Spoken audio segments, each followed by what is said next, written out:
Hello दोस्तों, मैं हूं यश भट्ट आपके साथ। और त्योहारों का सीजन है और पटाखों की तरह एक बाद एक नए नए स्मार्टफोन्स लॉन्च हुए जा रहे हैं। पोको ने अपने मिड रेंज स्पेस को अपडेट करते हुए पोको X2 के बाद अब लॉन्च किया है पोको X3।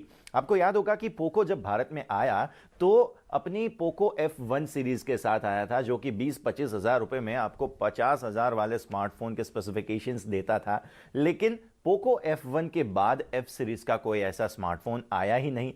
जब से Xiaomi से पोको अलग हुई है, तब से हमने देखा है कि Poco almost mid range smartphones ही लॉन्च किए जा रहे हैं। तो हमें भी अब फ्लैगशिप स्मार्टफोन्स की आस छोड़ के मिड रेंज में ही आगे बढ़ना चाहिए। तो पोको X3 लॉन्च हुआ है और 16,999 रुपये का इसका रेंज शुरू होता है यहाँ से। और पोको X2 को अपग्रेड करके जब X3 आया है, तो आज हम उसका रिव्यू देखेंगे और साथ ही साथ जानेंगे कि ये जो अपग्रेड हुआ है उसमें हमें इन्वेस्ट करना चाहिए या नहीं। रिव्यू की शुरुआत करते हैं। सबसे पहले बात करते हैं डिज़ाइन की।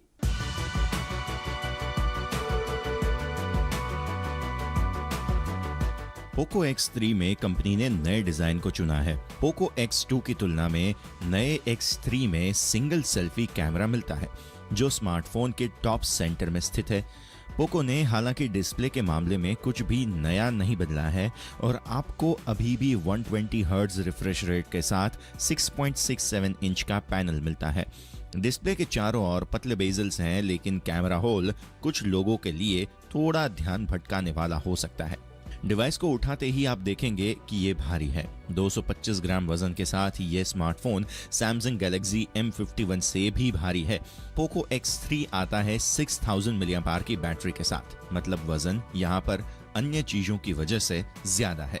पोको X3 का वजन अच्छी तरह से संतुलित है और फोन को हाथों से गिरने की संभावनाएं बहुत ही कम है। हालांकि थोड़ी देर के लिए डिवाइस का इस्तेमाल करने के बाद आपको हाथों में थकान महसूस हो सकती है। मतलब कि एक भारी भरकम फ़ोन है और जब अगर आप लंबे अरसे तक गेमिंग इस फ़ोन के साथ करेंगे तो आपके हाथों को ज़रा सा आराम ज़रूर देना पड़ेगा।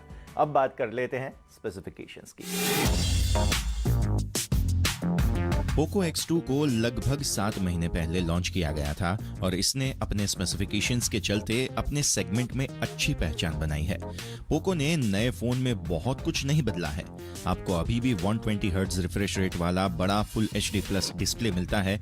पैनल में 240 हर्ट्ज का टच सैम्पलिंग रेट भी है। फोन में नया स्नैपड्रैगन 732G प्रोसेसर दिया गया है, जो आर्किटेक्चर के मामले में स्नैपड्रैगन 730G के समान ही है, लेकिन CPU कोर और साथ ही साथ GPU में थोड़ा अंतर लेकर आता है। इसके परिणाम स्वरूप इसमें बेहतर प्रदर्शन मिलता है। पोको X3 में 3 कॉन्फ़िगरेशंस मिलते हैं। 64GB स्टोरेज के साथ 6GB रैम, उसके दाम होंगे 16,999 रुपए। 128GB स्टोरेज के साथ 6GB रैम, जो मिलेगा 18,999 रुपीज में। और तीसरा है 128GB स्टोरेज के साथ 8GB रैम, जो आपको मिलेगा 19,999 रुपए में। अब फ्लैगशिप फोन जब पोको के पास है नहीं, तो ये 3 ऑप्शन ही हैं जिस पर पोको का सारा दारोमदार आपको देखने मिलेगा। पोको X3 के अंतर्राष्ट्रीय वेरिएंट में NFC जरूर मिलता है, लेकिन भारतीय वेरिएंट में बड़ी बैटरी दी गई है, जिस वजह से यहाँ आप NFC नहीं देख पाएंगे। हमें 6000 mAh की बैटरी यहाँ मिलती है, जो 33 वॉट फास्ट चार्जिंग सपोर्ट करती है। पोको X3 में स्टीरियो स्पीकर्स भी हैं और स्मार्टफोन IP53 धूल और पानी प्रतिरोधी रेटिंग के साथ आता है। पोको X3 को Android 10 पर आधारित MIUI 12 के साथ लॉन्च किया गया है। X3 पर पहले से इंस्टॉल कई सारे ब्लॉटवेयर ऐप्स और गेम्स आते हैं और हम आपको सजेस्ट करेंगे कि अगर आप इनकी जरूरत नहीं रखते हैं तो इन्हें तुरंत ही हटा दें। तो हमने देखा कि स्पेसिफिकेशंस के मामले में तो फ़ोन काफ़ी तगड़ा है और अभी जो पोको X3 के कंपटीटर्स है स्मार्टफोन मार्केट में, उनको बहुत ही अच्छी धोबी पछाड़ देने को काबिल है ये स्मार्टफोन। तो स्पेसिफिकेशंस तो अच्छे हैं, लेकिन रियल लाइफ परफॉर्मेंस भी तो हमें देखना होगा। तो अब देख लेते हैं परफॉर्मेंस पोको X3 का। पोको X3 में अच्छा प्रदर्शन देने के लिए पर्याप्त हार्डवेयर्स हैं। ऐप्स और गेम्स को लोड करने में तेज था।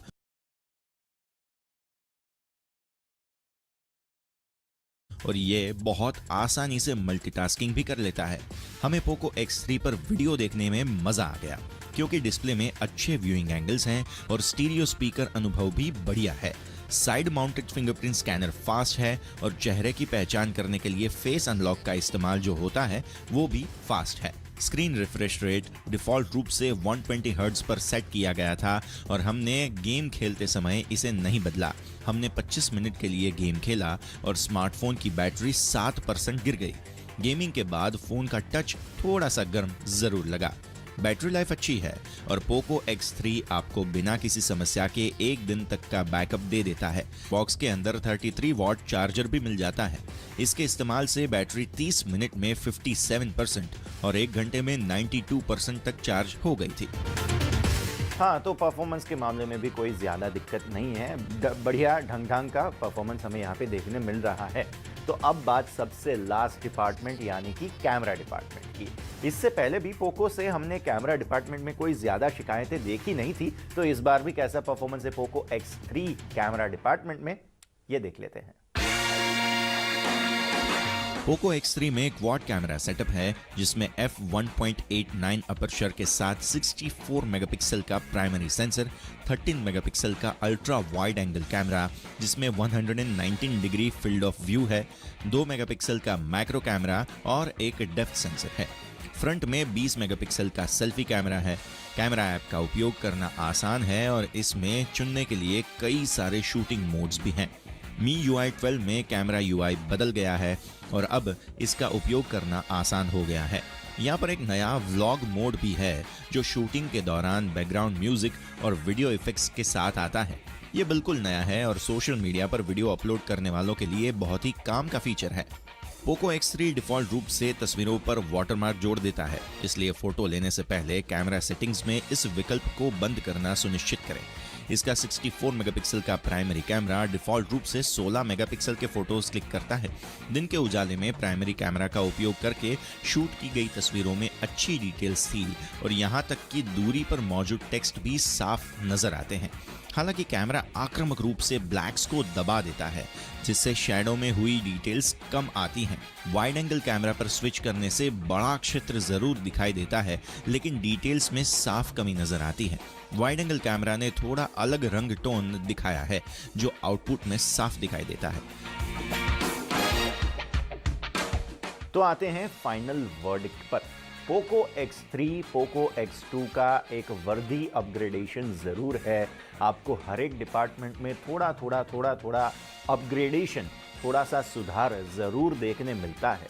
लेकिन एक चीज़ हमें यहाँ पर देखने ये मिली है कि पोको X2 के मुकाबले पोको X3 ज़्यादा हैवी हो गया है। तो ये एक चीज़ जो है वो आपको सोचनी पड़ेगी। उसके अलावा बाकी कोई चीज़ों में सोचने की ज़रूरत नहीं है। बढ़िया बैटरी दी गई है आपको, इसी वजह से वज़न बढ़ता हुआ हमें देखने मिल रहा है। यहाँ पे कैमरा डिपार्टमेंट भी सही काम कर लेता है, इससे भी कोई कंप्लेंट नहीं है। मुझे पर्सनली इसका व्लॉग मोड जो है वो बहुत ही पसंद आया है, तो इसके ऊपर भी आप सोच सकते हैं। बाकी ओवरऑल अगर आप इस त्योहारों के सीज़न में स्मार्टफोन खरीदने जा रहे हैं और पोको X2 के बारे में सोच रहे थे, थोड़े से ज़्यादा पैसे खर्च ज़रूर करने पड़ेंगे, लेकिन आप पोको X3 ज़रूर खरीद सकते हैं। बढ़िया फ़ोन है। इसके अलावा Realme 7 Pro आपको ऑप्शन अगर चाहिए तो Realme 7 Pro आप कंसिडर कर सकते हैं, जो इसी प्राइस बैंड के साथ आपको मिल जाएगा। तो overall Poco X3 Thums up ज़रूर है हमारी तरफ से, बस थोड़ा सा हैवी है, तो इस बात को ध्यान में रखकर खरीदिएगा।